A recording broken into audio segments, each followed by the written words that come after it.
Hello and welcome to another edition of Sports Talk Philadelphia here on LaSalle TV. I'm your host Josh Abrams, and on today's show we're going to discuss the Flyers as their season is upcoming and preseason has gotten underway. And then we're going to talk about the Eagles and their somewhat huge win at home against the Colts. All that and much more after this intro. 7, 6, 5, 4, 3, 2, 1. You'll never have the sacred stone.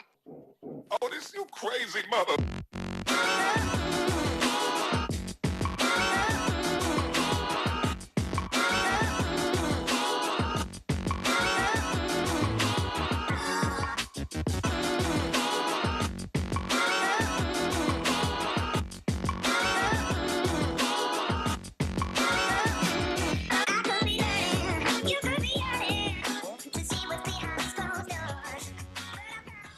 And welcome back from the intro. As usual, I have a great panel on desk with me today to talk some Flyers. I have Sam Brown and Tyler Smalls.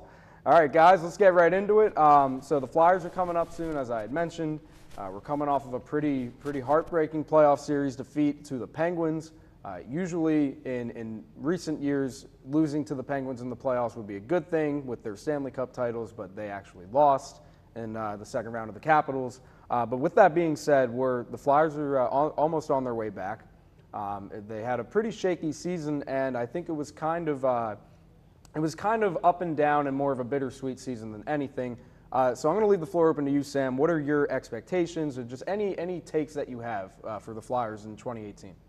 Well, something I would not like to see this year is the type of erratic season that they've had the past 2 years. They just can't afford to play as inconsistently as they have. They're not going to get anywhere with losing 10 straight games and getting knocked out in the first round, obviously. So I think they're going to come back maybe a little hungrier than ever. It seems that Ron Hextall's finally made some worthwhile moves that can carry this team a little farther down into the playoffs. Yeah, I mean, that's just, again, something that you'd like to see them get a little bit farther in the playoffs, which they haven't been able to do in the past. But if you look at it, it was just, when it comes to the postseason, all those little critiques that you need to make during the regular season gets amplified. For example, the penalty kill. They're 29th in the NHL last year with a 75% average with it. Their goalie was a little bit shaky, and now both of them had surgery in the offseason, so that'll be something that we address in the future. And just, once again, those little critiques that need to be made needed to happen in that first round. Yeah, absolutely. And this preseason, I honestly haven't been paying too much attention. But from what I've seen from the notifications I've gotten, they look to be putting up a lot of goals, and I think that's that's something I'm definitely going to expect this season, is that we're going to, we're not going to be fighting for. There's going to be games where we're going to have to come back. But I'm not expecting to see as many goal scoring issues this year. What do you guys think? Well, I would like to see an increase in goals, obviously. Just from watching this preseason, they've been getting contributions from some players that you wouldn't normally think of, specifically Oscar Lindblom, and Danik Martel has contributed as well. So the preseason really is a time for the rookies and the young players to get some good work in, and I would like to see maybe how well that will carry over to the regular season. Exactly, and this preseason really got us a good chance to look at all the talent we're getting out of Lehigh, but more specifically, it's going to all come down to the steady forces that we have in the starting rotation, like the Garus, the Voraceks, everyone just putting their tallies in for goals on the season, and I think the offense should be very efficient coming up. Yeah, absolutely, and I think with that establishment we have of Giroux, Voracek, Simmons, even Travis Konechny and Shane Gostisbehere, guys who have been around for a couple of years. They've played under these veterans. I think they have playoff NHL experience under their belt. So is there anything that you guys are looking for specifically from these second, third, fourth year guys that you want to see them improve on? I would like to see Travis Konechny build off of his breakout year. I think the breakout year he had last year can be attributed to some of the veterans having breakout years around him. So now that he's got 2 full seasons under his belt, along with some playoff experience, he knows the atmosphere of the NHL. He knows the speed of the game at this level. So I would love to see him contribute more, even more so than he did last year. Are there any players for you, Tyler, that you're looking for at all this year? You hit a good point. Konechny had a really great year. He had 47 points. I'd like to see if he could really solidify himself as more of a veteran now that he's getting into his third or fourth year. Another one would be Provorov. Looks like he would be growing, increasing. He had, I believe, 65 points on the year, so another great guy out there. So just any of these youthful, good hockey players, I would just love to see grow. Yeah, I mean, you definitely want to see your young guys step up. We can't rely too much on these older guys. That's just a given fact. But let's talk about something that I think me, Sam, Tyler, all Flyers fans around the Delaware Valley area are just so tired of seeing. It's just the inconsistent, not even the playing, but the rotation of goaltenders. We struggled the past couple of years with Steve Mason, with Michael Neuwirth, but now we signed Brian Elliott, and people have their opinions on him. We have two young guys right now in our organization, Alex Lyon and Carter Hart, that are with the team, and Carter Hart is really getting a lot of buzz around the organization. So what are your guys' initial thoughts heading into the 18-19 season on the goaltending? I'd be really fired up to see Carter Hart in net. If he turns out to be the real deal, then this could really be the first time that the Flyers have had their goalie situation settled, probably since Ron Hextall's playing days in the 1990s. So for Carter Hart to be the goalie that he can be, that'll be a major catalyst in the Flyers' success going forward. Do you guys think he's a little too young to take over that starting role? Not at all. I think he proved himself in this preseason. I think he's going to be electric if they bring him up this year. He'll have to prove himself over Brian Elliott, even though he really did not do much to prove his case for the starting job. Barely had a save percentage over .900, but I would be very excited to see him in this first year. I think he's ready. Yeah, I definitely see what you're saying, Tyler. The only thing I'll disagree with is that I think Carter Hart might be a little too young. He's essentially our age. He's 20, so he's got a long ways to go to be able to carry that load on his shoulders. But something about someone that young is that he's unpredictable. You don't know what you're going to get out of him, but there is potential, and I think it's just a matter of seeing what it's going to be like. But looking at the schedule now for the Flyers, we already start out with a tough game out in Las Vegas, the defending Western Conference champion Golden Knights, and then we also go to Colorado. So I feel like that's kind of starting to turn into a theme, guys, where we start out with a tough, first 7 or 8 games. What do you guys think about this early schedule? Now, this year more than ever, as far as a tough early schedule, this will be the toughest year I've seen, because those Vegas Golden Knights are going to be hungry to make more history, having made the Stanley Cup final last year, and a bunch of their young players having breakout years. They're going to want to finish what they started, and that's going to be a tall task for the Flyers to be able to tame that beast.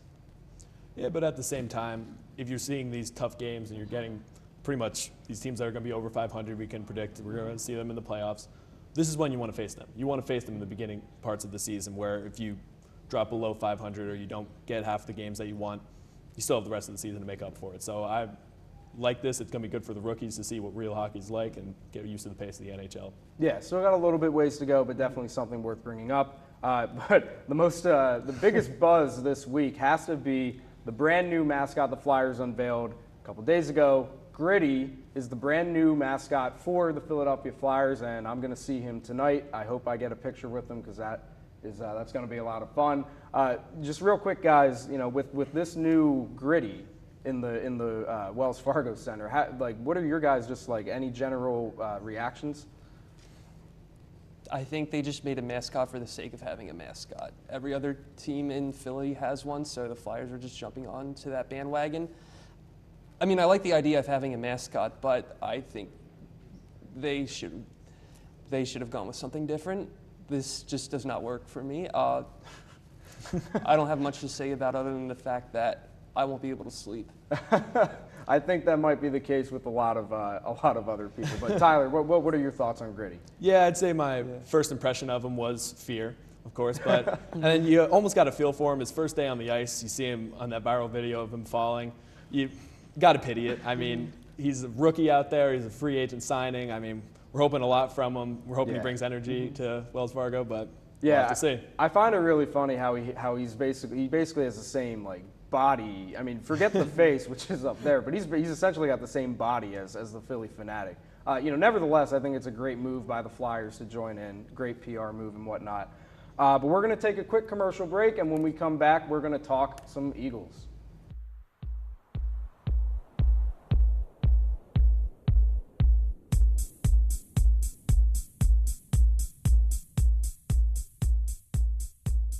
That.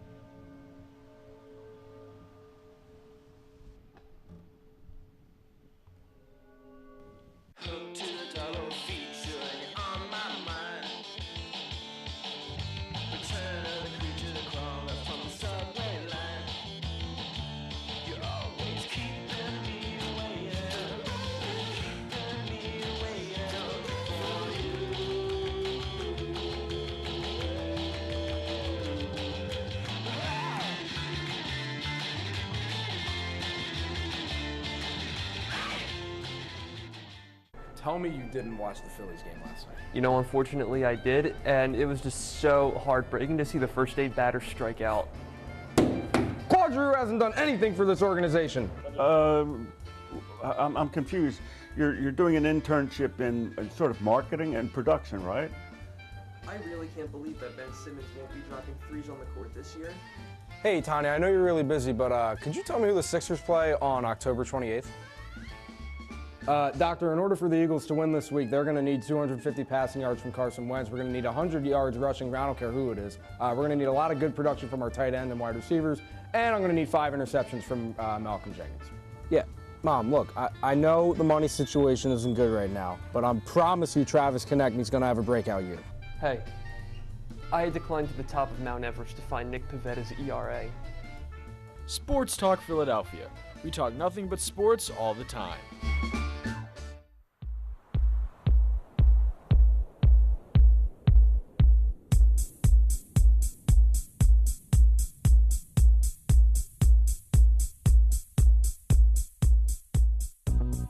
And welcome back from the commercial break. Added to the panel today is Chris Forsyth to talk some Eagles with us. And boys, a win is a win is a win, right? Let's recap the game real quick. It was a 20-16 victory for the Eagles. Carson Wentz, as we all know, was coming back that game. Looked a little rusty, but on the first drive of the game, he led the Birds to a score. It was a 7-7 score after the first quarter, and then as the game went on, it was just a poor offensive showing by both teams.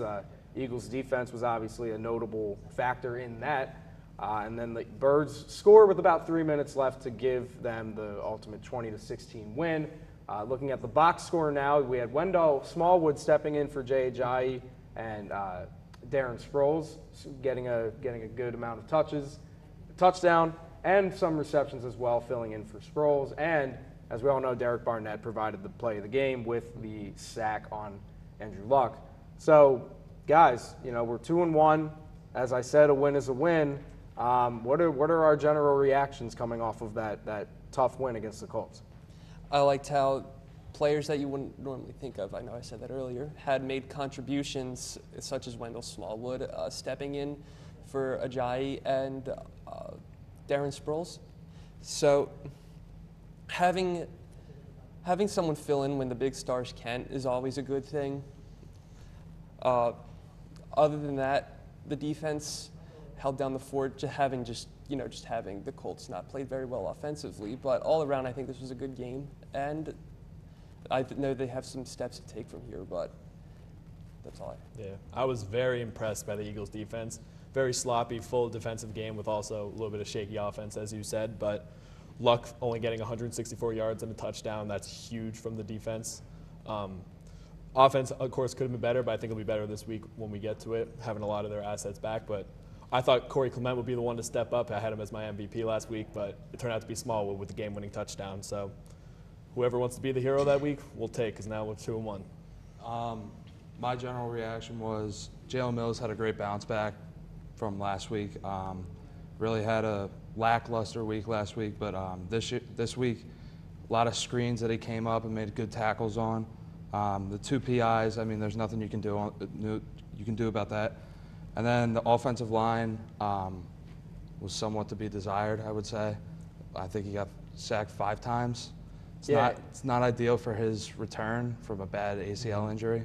Yeah, I think really we should just be lucky. We should feel blessed that Carson didn't get hurt, given those 5 sacks. That was very concerning. But I'm not trying to focus on the negatives just because it was a win. Obviously, there's a lot of improving to do, but something that I took away from it that I was really impressed with was the tight end production. We had talked about on last week's show how, through the first 2 weeks of the season they had just barely eclipsed 200 yards. They didn't score. They weren't getting any targets in the red zone. And then in one game, we completely nullify that with almost getting, we got 156 receiving yards from the tight ends in one game, and we were able to convert one of those into a touchdown. So let's talk about, the improvement we got from the tight ends this week and how that can affect the whole offense this week as we go to Tennessee. Well, I think that Carson Wentz, given the chemistry that he has with Zach Ertz, he really likes throwing to his tight ends, and just him making them making themselves better targets allows for the more production that they put up this week compared to weeks 1 and 2. And just how we talked about last episode, Goddard really wasn't doing anything the first 2 weeks. Then he steps up and gets a touchdown pass. Wentz is first from his return. So I thought he was good. Ertz was as reliable as he's been his entire career. And once again, Wentz loves throwing to his tight ends, and they were open all day. As Tyler said, Wentz loves throwing to his tight ends. I believe the Eagles drafted Dallas Goedert with that in mind. That's why I don't think he was prevalent in the first 2 weeks, because Nick Foles always looks for the receivers for the most part and the running backs on the checkdowns. But Dallas Goedert did what we thought he could do.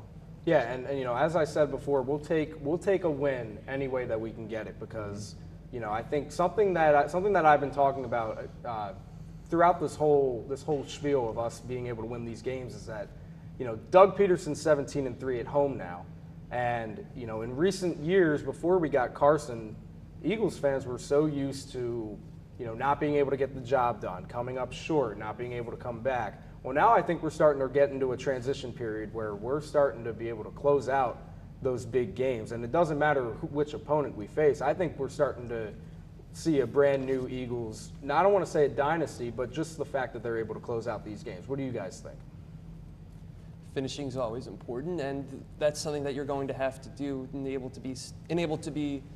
in order to be successful throughout an entire season, let alone the playoffs and the Super Bowl, because every team is coming for them now. And if they finish their games, if they explode early and finish the games the way that Eagles football should be, then it'll facilitate the season a lot more. And I think Philly fans have every right to believe that Eagles are this big contender, that they're different than years past, because look at the lineup we now have. With an MVP caliber quarterback in Wentz, the running back core of 4 guys that could start as the number 1 on any other team, having Ajayi, Sproles, Clement, and Smallwood. The receiver core, the tight end core, anyone can catch a ball, going from Aguilar to Ertz to now Macklin, now that he's back. So just the lineup that we have, along with a scary defense, just makes us big contenders. Yeah, I think the defense is the biggest part about the closing out factor. I think just with the quarterbacks thinking about who's on the other side of the ball, like Fletcher Cox, Derek Barnett, Chris Long, Brandon Graham, like I could go on. The entire defensive line can produce on a pass rush, on a run stuff. So I think that was the biggest factor, and that's what I like about this Eagles team. The defense is always there. Yeah, and I like the Eagles defense coming into this upcoming game, which is going to be in Tennessee. We're taking on a Titans team that has really struggled offensively this season. And looking at the scouting report, guys, this is our game to lose, just like the Colts game was. And how are you guys feeling coming into a Tennessee stadium that just does not know how to generate good offense? Well, the Eagles obviously need to counteract a bad offense with some even better offense of their own, and as well as some stellar defense, and shutting down that run game with Derrick Henry back there, receiving the ball from Marcus Mariota, who's not going to have some great targets to throw to. But if the Eagles are going to go in there with the mindset that the Titans are not going to generate the offense that they're not going to generate a great offense, then they better be ready to put up some great offensive numbers of their own.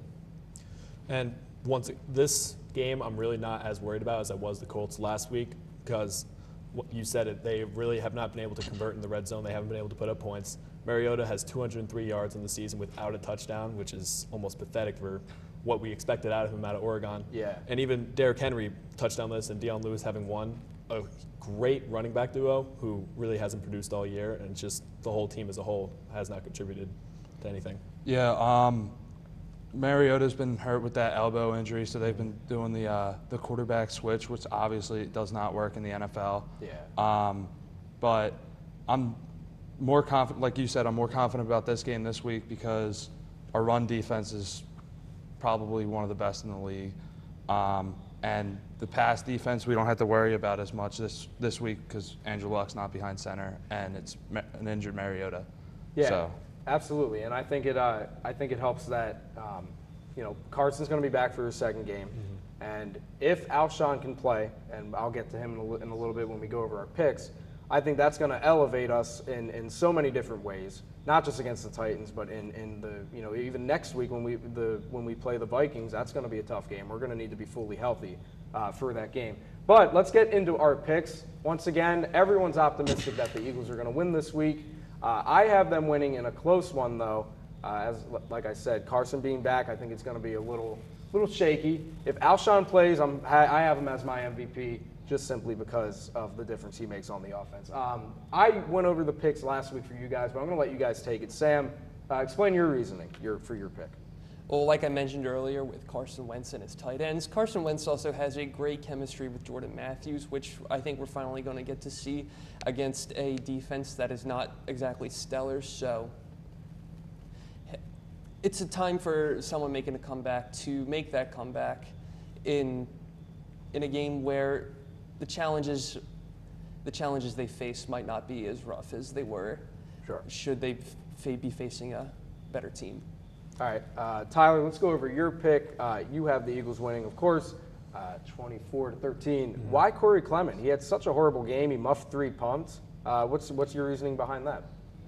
Well, I just see him bouncing back with a team that really hasn't done well defending the run in the Tennessee Titans, but who I think will even be a bigger asset to the team will be Carson Wentz. I think he'll really find his stride this week. I think he showed a lot, even though the numbers didn't really reflect it. Just his athleticism. I think there was one play at the end of the first half where he scrambled out of what should have been a sack for a first down. So the fact that he has that athleticism, he has that bounce back, should be great. And then if he has all of his contributing factors around him, if he has Jay Ajayi back, if he has Jeffrey back, if he has anyone better than his running back core last time, but I still think Clement will get the job done, and it'll be a big win for them. Yes, and Chris, your pick? I went with the Eagles 21-17. Just thinking about it, maybe the Titans won't score as much in the red zone just because of the Eagles' defense. But my MVP was Jordan Matthews, and another guy that I think is going to contribute just as much because of who he is Fletcher Cox. The way he's dominated the first 3 games. He's got 3 sacks in 3 games. And he's top 6 in tackles and D linemen. And all the first 5 are tied for first. So, but honestly, I think both of them combined with Wentz second week and the offensive line getting to improve, I think they're going to pull this one out with ease. Yeah, I think it's pretty safe to say that we're expecting an Eagles victory. Before we move on to the next segment, I will say that we did find out today that devastating news that Rodney McLeod is out for the season. He had surgery on that MCL that he hurt at home against Indianapolis, and it turns out that the fluid in his leg is actually in worse condition than what it seemed going into the surgery. So we are unfortunately going to be without Rodney McLeod for the rest of the season. But that's going to wrap it up for Eagles talk. And so instead of Fast Five, we're going to get into a new segment that we're trying this week. We're giving each panelist, including myself, 30 seconds to rant on whichever topic it comes to their mind, whichever one they want to sound off on. And I'm going to start off by talking about the roughing the passer rule in the NFL. So as we know, the NFL starting to modify the rules, trying to protect the quarterback. You look at the graphic here, there were 107 roughing the passer calls, including the playoffs in 2017. Already in 3 weeks, we're 33 roughing the passer penalties in, which puts us on track for 183 for the entire season. I understand that we're trying to protect the quarterbacks because they're the most important position in the game, but defensive players should not have to sacrifice their body in order to, not go full speed into a quarterback. William Hayes, who's a defensive end a leader on the defensive end on the Dolphins, tore his ACL, and I don't want to see that anymore. So Sam, let's go on to you. So the Philadelphia Phillies have just been putting up awful numbers since the beginning of August, end of July. They have only won 2 series in that time, and this is a historic collapse that there's absolutely no excuse for. Last night, the first 8 batters of the game struck out, and the first player to get on base, it was a chopper back to the pitcher, and it was by the pitcher, Nick Pivetta, and the only reason he got on was because of throwing errors, so there's no excuse for this collapse, and better come back next year. That's all I have to say about that. All right, Tyler, let's go to you. You want to talk about the MLB playoffs? Yeah, I'm going to keep it with baseball, and just because everyone loves September baseball, how can you not? If we look at it from the American League standings, it looks like everything is set for their divisions, but it's still a coin flip between the Yankees and Athletics, who's going to get home field, but they're both there for the one-game playoff. Right. So that's a little bit more set than the NL, which is crazy right now because the Cubs are the only ones set in their division, and the Atlanta Braves, actually. The Cubs and Brewers, I should say, half a game apart, along with the Dodgers and Rockies. So I just watch baseball, I guess. What else to say? That's all right. And then, Chris, we're going to come to you with the Le'Veon Bell holdout. So I don't think – I know everybody knows about what's going on there. But I think in his defense, it's smart because he is probably the best running back in the league. But there's no team in the NFL that's going to pay him $15 to $18 million. He's already lost $2.5 million so far this year by sitting out the first 3 games. So I've heard there was a sleeper trade with the Eagles and then winners of the Jets. So that's what I've heard. Yeah, that would certainly be interesting, and that would just uplift the Eagles' offense in many ways. But that's going to do it for Sports Talk today. We appreciate you guys tuning in. You can follow us on social media, on Twitter, Facebook, lasalle.edu/LaSalleTV, and YouTube as well. Once again, we appreciate you guys coming in and watching us, and we hope you all enjoy your weekend. Let's go Birds.